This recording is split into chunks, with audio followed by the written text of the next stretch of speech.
strange offer. It was one of those rare quiet mornings at 221B Baker Street. The city outside bustled as always, but within Holmes's sitting room a soft calm had settled. He stood by the window, hands behind his back, while I perused the morning paper, absently stirring my coffee. Suddenly, Holmes turned and said, "Watson, have I ever remarked how often my clients wait until the damage is done before seeking help?" I smiled. "Frequently, and always with disdain." "Quite right," he said, "which is why today's visitor may prove refreshing. She has come before the disaster." At that moment, the bell rang. Moments later, Mrs. Hudson announced, "Miss Violet Hunter, sir." The young woman who entered carried herself with quiet confidence. She was plainly dressed, but her manner suggested a sharp mind and a troubled heart. "Mr. Holmes," she began, "I've come to ask for your advice on a peculiar offer of employment." Holmes gestured to a chair. "Please, Miss Hunter, start from the beginning." She sat and composed herself. "I am a governess by profession. I was recently offered a position at a country house near Winchester, at a place called the Copper Beeches." She paused. "The salary is generous, far more than I've earned before, £50 a year." Holmes raised an eyebrow. "Rather high for the position." "Yes," she agreed. "And that is what gives me pause. The employer is a man named Mr. Jeffro Rucastle, a widower with one young son. At first, the offer seemed normal, but then the conditions came." "Conditions?" Holmes echoed. "Yes," she said, her voice tight. "He asked that I cut my hair short, very short. He even offered to pay extra for it. He also insisted I wear a specific electric blue dress each evening and to sit in a certain window, facing the road, for at least an hour every night." Holmes's brows lifted. "Did he explain why?" "No," Violet replied. "Only that it pleased his wife. His second wife, who is much younger and distant." She folded her hands. "I turned it down, Mr. Holmes. But the offer still lingers. And something tells me it's more than just an odd job." Holmes leaned forward. "You were right to come. Accept the position, Miss Hunter. With your consent, we'll watch the Copper Beeches very closely." The governess's dilemma. Days passed before we heard from Miss Violet Hunter again. Holmes waited patiently, but I could see he was restless. He played the violin longer than usual, paced in bursts, and reread her letter 3 times each morning. Then, one afternoon, a telegram arrived. "Have accepted the position. Unsettling developments. Please come to Winchester if I telegraph again. VH." Holmes folded the paper with care. "The game has begun." He turned to me. "Prepare yourself, Watson. We may be visiting Hampshire soon." That evening, Holmes shared more of his thoughts aloud. "You see, Watson, employment is not a place where one should have to surrender their identity.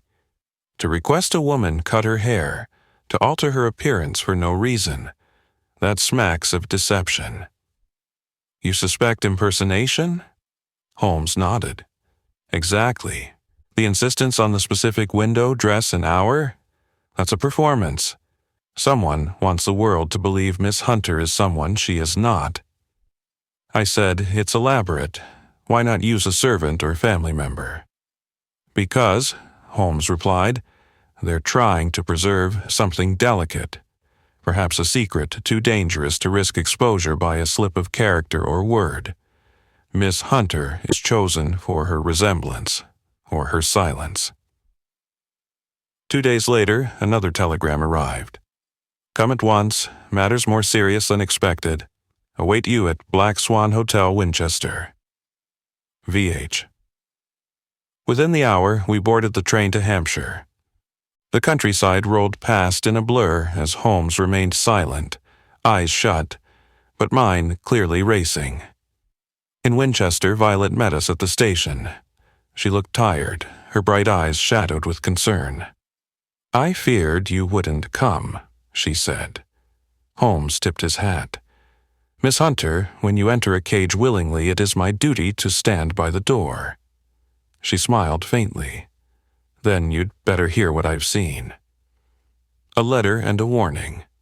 Violet Hunter led us to a quiet parlor in the Black Swan Hotel, where a teapot steamed beside a plate of untouched bread. She sat with her back to the fire, her hands folded tightly in her lap, and began her account without delay. Mr. Rucastle met me at the station. He was cheerful, florid, and spoke as if we were old friends. His smile never left his face, but something in it felt wrong, too fixed. She took a breath. The Copper Beeches is a lonely country whorehouse surrounded by woods, gabled, moss-covered, with a large iron gate. Inside, the rooms are clean but oddly underused. Several doors are locked. I've not seen another soul upstairs. Holmes nodded. And the family? Mr. Rucastle's wife, young, silent, and withdrawn. She rarely leaves her room. Her eyes are dull, almost frightened. She avoids me, but I often feel her watching. And the child? A small, feral boy. The governess before me left abruptly, I'm told. The boy has an unhealthy love of cruelty. He once tried to set a hedgehog on fire. Mr. Rucastle found it hilarious. Watson muttered, "Monstrous." Violet continued, "Each evening I am asked to wear the electric blue dress and sit in the front drawing-room window. I must part the curtains and read, always with the gaslight lit behind me. I'm not allowed to move from the chair until the hour is up." Holmes asked, "Have you noticed anything outside?" "Yes, a man. He watches from the edge of the trees, always from the same place, never approaches. He stays long enough to see me, then disappears." Holmes steepled his fingers. "And your hair?" "They cut it, as a condition of employment. Mr. Rucastle said it was necessary for a fresh look. But I believe it was something else. I believe someone out there thinks I am another woman." She hesitated. "There is more. One night I explored. A hallway upstairs leads to a corridor with a locked door at the far end. When I approached, Mr. Rucastle appeared instantly, his smile gone. He forbade me to ever go near it again." Holmes's expression darkened. "You're living in a prison built of pretense." "I'm afraid," Violet said. "But I didn't want to run until I knew the truth." Holmes stood. "Then let's open that door, Miss Hunter, before someone else tries to close it forever." Arrival at the Copper Beeches. The next morning, under a low gray sky, Holmes, Watson, and Miss Violet Hunter made their way along the muddy country road leading to the Copper Beeches. The house loomed ahead, dark-bricked, ivy-clad, and strangely quiet, save for the breeze rustling the copper-leafed trees that gave the estate its name. Holmes studied the building with practiced eyes. "Note the central structure," he said quietly. "The southern wing's older. See the chimneys? But the western side has been recently reinforced. New locks, thick curtains. That's where our mystery lives." Violet nodded. "That's where the forbidden corridor lies." They approached the gate. Holmes turned to her. "You must return alone, as if nothing happened. Let us observe from the woods before we act." Violet gave a nervous glance back at the house. "And if I'm discovered?" Holmes met her eyes. "Keep your courage. You've already shown more of it than most." She slipped through the gate. Holmes and Watson ducked into the trees and circled to the far side of the property, positioning themselves where Violet said the watcher had stood. An hour passed. Then the light appeared. The drawing-room window glowed golden behind parted curtains. Seated precisely in its center, Miss Hunter, clad in the electric blue dress, her cropped hair lit from behind like a halo. But Holmes saw something more. "Watson," he whispered, "she is not performing a duty. She is imitating someone." A man appeared on the edge of the clearing. Young, gaunt, shoulders hunched as if weighed by months of sorrow. He stared at the light, motionless. Holmes studied him through his lens. Not a threat, a lover. The man took one step forward, then froze. The light vanished. The curtain snapped shut. Within seconds, the house went dark. Someone's watching him, Watson. Someone knows he returns every night. Holmes stood. We act tonight. But how? With silence and speed. Holmes reached into his coat, drawing a small tool roll. Locks tell truths when words won't. As they crept back toward the service path, the trees whispered behind them, as though Copper Beeches itself were trying to keep its secrets sealed. But Holmes, as always, was ready to unlock what others had tried to bury. Locked doors, locked lives. The clock had just passed midnight when Holmes and I made our move. Under the cover of dense mist and leafless trees, we slipped around the west side of the house. Holmes moved silently, every step calculated. I followed close behind, my revolver concealed beneath my coat.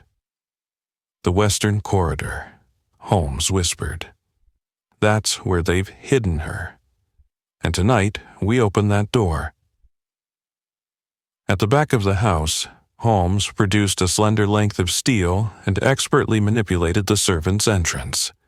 The lock yielded without a sound. We crept inside.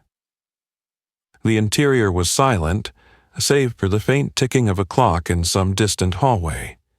The lamps had been extinguished, and the darkness felt heavy, oppressive.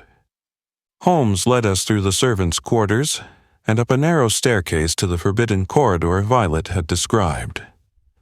He paused before a stout wooden door. A heavy padlock gleamed in the dim moonlight filtering through a nearby window. "Stay sharp," Holmes murmured, kneeling. "This lock is meant to intimidate."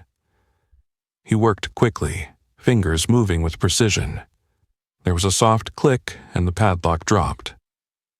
Holmes opened the door slowly. A gasp escaped my lips. Inside sat a young woman, pale and trembling, her hair long and auburn, identical to how Violet's had once been. Her dress was simple, her posture tense. Her eyes, wide with confusion and fear, darted between us. Holmes stepped forward gently. "Miss Rucastle, I presume." She nodded slowly. "Who are you?" "We're here to help," Holmes said. "You've been imprisoned, but not anymore." Just then, a creak on the stairs. Holmes spun.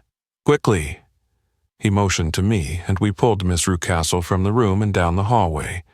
But before we reached the stairs, a voice bellowed, "Thieves! Spies!" It was Jeffro Rucastle, red-faced and snarling, a hunting crop in hand. He lunged toward us. I raised my revolver, but Holmes raised his hand. "Let him come."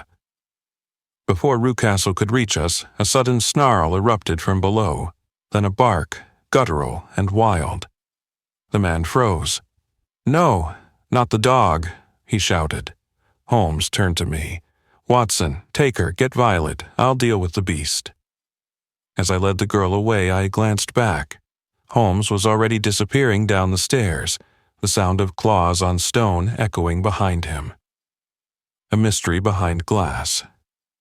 The moment I reached the lower floor with Miss Rucastle and Violet, whom I found waiting in her room, alert and terrified, we fled to the garden. I glanced back only once, and in that fleeting glimpse saw Holmes confronting a massive black hound, snarling at the base of the stairs, teeth bared like knives. But Holmes did not run. Instead, he moved with slow, deliberate calm, his voice low, almost soothing. "Back, you beast, back!" The animal paused, confused. then suddenly lunged. Holmes sidestepped neatly, grabbing a thick iron poker from the nearby hearth as it passed him.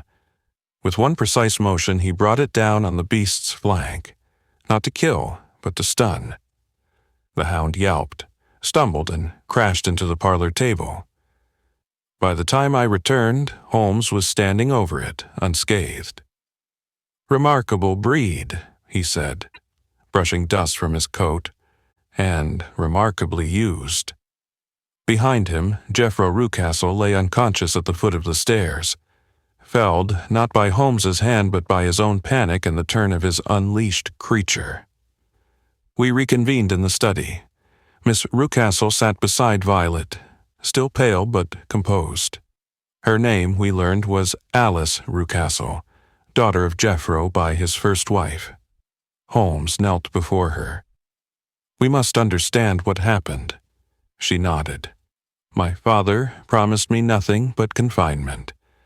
When my mother died, he controlled every aspect of my life. He said I couldn't be trusted, that I'd disgrace the family name if I married." Violet asked softly, "Were you engaged?" Alice's eyes welled. "Yes, to a man named Fowler, a sailor. Father despised him, said he only wanted my inheritance. When Fowler returned to claim me, Father faked my absence, told him I had died abroad. But he must have known the truth. He came back again and again, watching the window." Holmes leaned forward.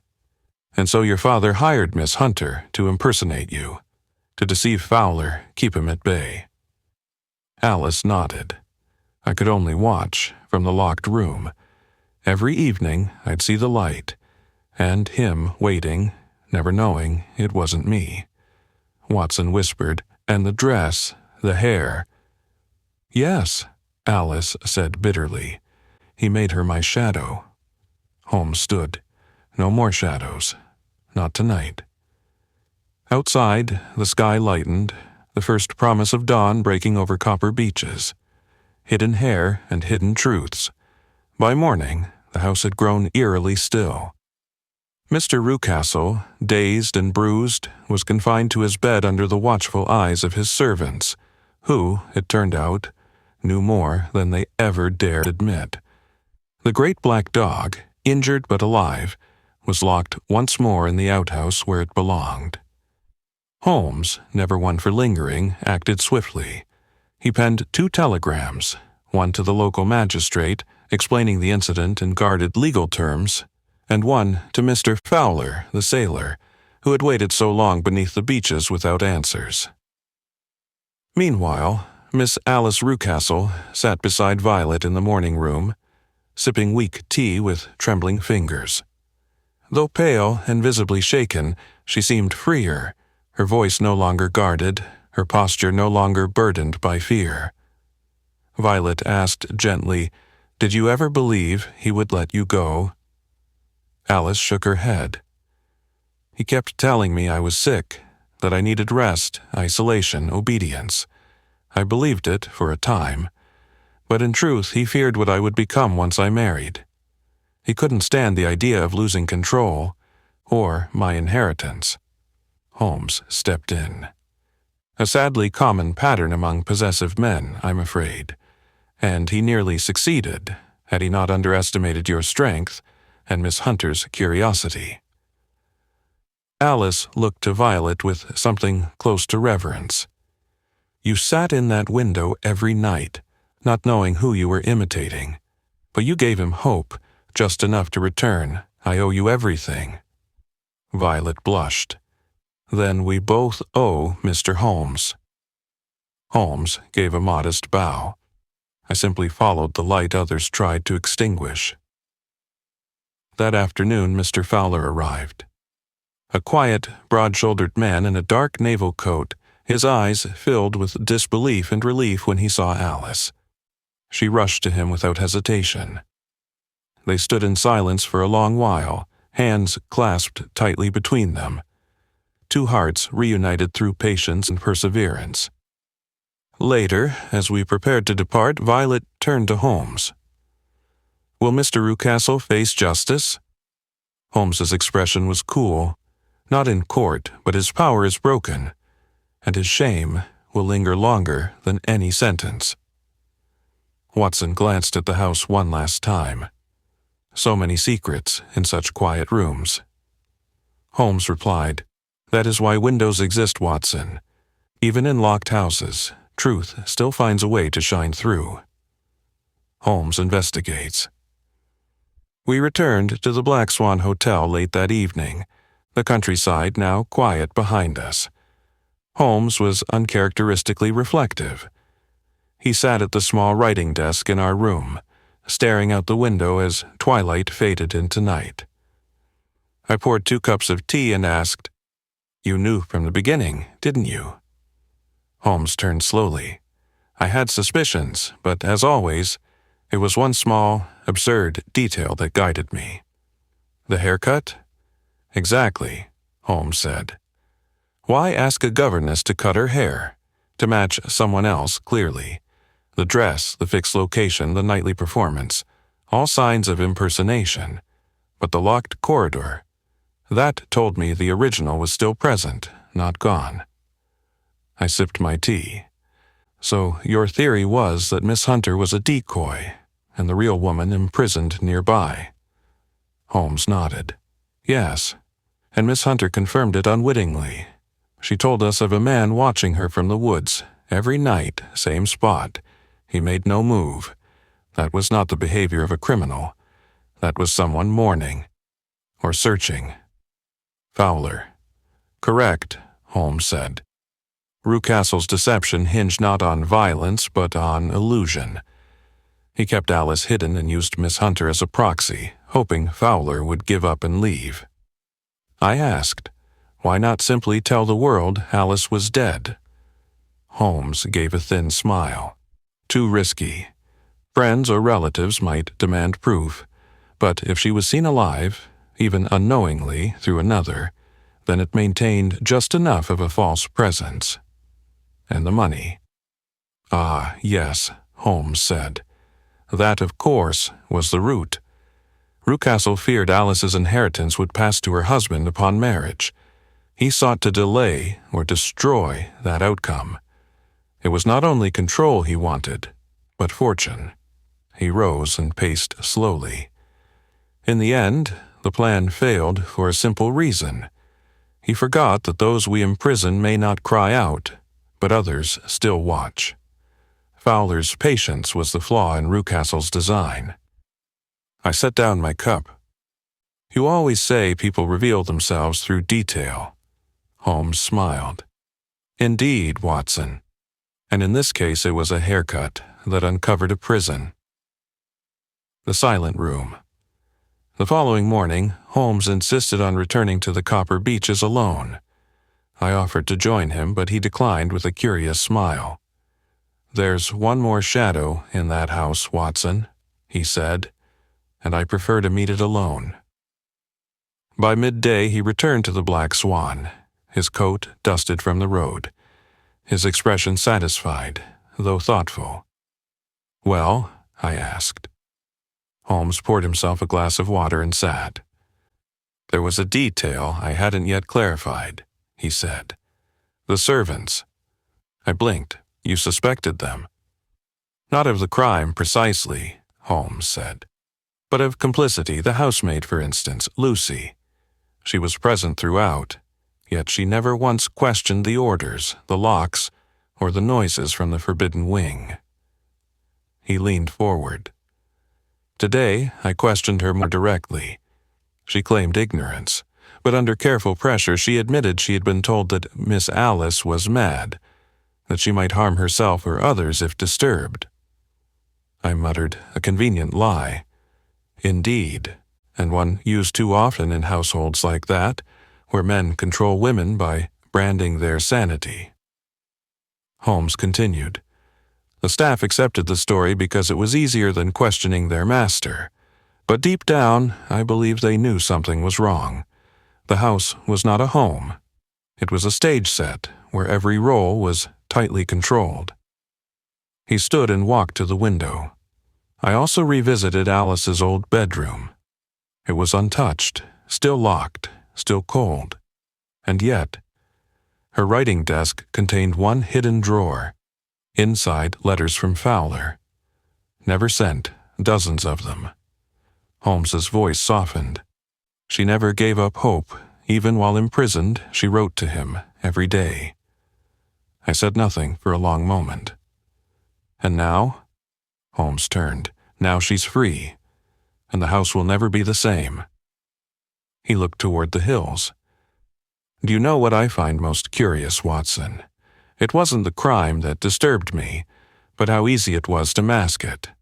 All it took was locked doors and a smile. A family's shame. As the train carried us back to London, the fields of Hampshire faded into fog and distance. Holmes sat across from me, unusually still, fingers pressed together beneath his chin. The rattle of the tracks was the only sound for a time. Then he spoke. Do you know, Watson, this case will never appear in a courtroom? I nodded, and yet it should.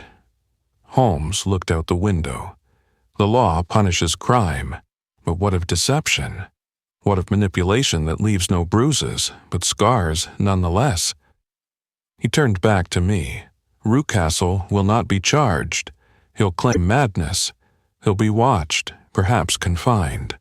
But the real cost has already been paid. I asked, by Alice? And by Fowler, Holmes said, and Miss Hunter, and even the servants who chose silence over conscience. This house, the copper Beeches, will linger not as a crime scene, but a memory few will name, and none will forget. He leaned forward, his voice low. Watson, have you ever noticed how often families hide the most unforgivable truths behind the most respectable facades? I considered this. Yes, and they often call it duty. Holmes smiled grimly. Exactly. Duty becomes the excuse for cruelty. Reputation becomes the mask for rot. I asked, and what of Alice? Will she truly be free? She has a long road, Holmes said, but it will be her road. She chose truth over silence, and that, in my experience, is the first step to liberation. He settled back in his seat. As for Miss Hunter, he continued, she deserves more than praise. She took a position she knew was dangerous, walked into a trap with her eyes open, and held her ground. I smiled. I dare say she could rival you, Holmes. He chuckled softly. Let's not get carried away, Watson.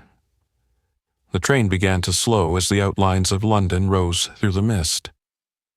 Holmes closed his eyes and spoke one final thought before we disembarked. We solved a crime without handcuffs, freed a prisoner without a trial.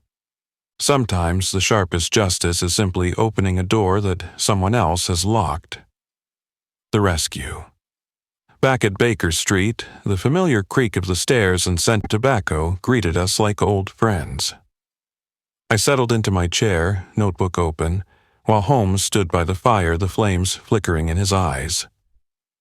I've often been accused, he said quietly, of lacking heart, of favoring logic above compassion. I looked up from my notes, and do you? Holmes gave the faintest smile. I favor truth. But in truth, Watson, lies do not only cloud the mind, they break the soul. He picked up a letter that had arrived during our absence. It was addressed in a neat, feminine hand. Mr. Holmes, I do not know how to thank you, but I know this. I would still be behind that door had you not believed in shadows no one else dared to see. Mr. Fowler and I leave for Portsmouth in 2 days. I leave behind my name, my father's house, and a life not chosen, but I carry hope now. That is more than freedom. Yours with gratitude, Alice Rucastle.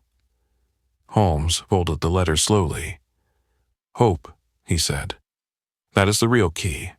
Better than steel or law or lockpicks. I nodded. You gave her more than freedom. You gave her back her voice. Holmes paced to the window. She was silenced by shame. Not her own, but her father's. And it's always the innocent who pay the price for other people's secrets. He turned back toward me. I don't admire rebellion, Watson. Not when it's reckless. But when a woman chooses to walk into a house of lies to find the truth, that's a courage few men possess. I closed my notebook. And what of Rucastle? He'll vanish, Holmes replied. Not from the land, perhaps, but from the world of power. Men like him thrive on control. Strip it away, and they wither. Holmes retrieved his violin and began to tune the strings. Write it well, Watson. Not as a tale of crime, but of rescue. A woman saved, a love restored, and the quiet war that courage must always fight. Outside, the wind rattled the windows softly. And in that stillness, I began to write. The woman in the window. It was a week after the case had closed when I finished writing my account. Holmes sat across from me, as usual, quietly polishing his pipe, a faint fog rolling in from the late London afternoon. I have titled it The Adventure of the Copper Beeches, I said. He nodded approvingly. A fine name, one does not forget those trees. I looked at him. It was one of our strangest cases. No murder, no theft, only a locked door, a woman behind it, and a life suspended by fear. Holmes leaned forward. That is precisely why it matters, Watson.